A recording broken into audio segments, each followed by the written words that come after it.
ഒളരി പുതൂർക്കര റോഡിലെ കാടുപിടിച്ചു കിടന്ന കാനകൾ വൃത്തിയാക്കിയെങ്കിലും പക്ഷേ ശുചീകരണം കണ്ണിൽ പൊടിയിടാൻ മാത്രമായി മാറി. കാനയിലെ വേസ്റ്റുകൾ റോഡിലും കാനയിലും തന്നെ. ഒളരി പുതൂർക്കര റോഡിലെ കാനകൾ സ്ലാബിട്ട് മൂടി ഫുട്പാത്ത് സൗകര്യമുണ്ടാക്കണമെന്നാണ് നാട്ടുകാർ ആവശ്യപ്പെടുന്നത്. ഒളരി ഭഗവതി ക്ഷേത്രത്തിന് സമീപമുള്ള പുതൂർക്കര റോഡിൽ കാനകൾ കാട് പിടിച്ചു കിടക്കുന്നതും റോഡിൽ കാൽനടയാത്രക്കാർക്ക് സുഗമമായി നടക്കാൻ പറ്റുന്നില്ലെന്നും TCV വാർത്ത നൽകിയിരുന്നു. പിറ്റേ ദിവസം തൊഴിലുറപ്പ് തൊഴിലാളികൾ കാനയിലെ പുല്ലുകൾ വെട്ടി നീക്കിയെങ്കിലും പുല്ലും ചണ്ടികളും എല്ലാം കാനയിലും റോഡിലുമായി കിടക്കുകയാണ്. ഇത് കാൽനടയാത്രികർക്ക് ദുരിതമായും മാറി. ഇതിൽ ചവിട്ടി നടക്കേണ്ട ഗതികേടിലാണിപ്പോൾ കാൽനടയാത്രികർ. ഇതിനു പുറമെ ശക്തമായ മഴ പെയ്താൽ എല്ലാ മാലിന്യങ്ങളും വീണ്ടും കാനയിലേക്ക് തന്നെ വീഴും. ഇത് ഒഴുക്കിനെയും പ്രതികൂലമായി ബാധിക്കും.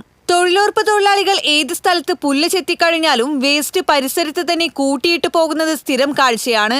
ഇതിനൊരു പരിഹാരം കോർപ്പറേഷന്റെ ഭാഗത്തു നിന്നുണ്ടാകണമെന്നും കാനകൾ സ്ലാബിട്ട് മൂടി കാൽനടയാത്രക്കാർക്ക് സുരക്ഷയോടെയും സുഗമമായും നടക്കാനുള്ള സാഹചര്യം ഉണ്ടാകണമെന്നുമാണ് നാട്ടുകാരുടെ ആവശ്യം. TCV news, Thrissur.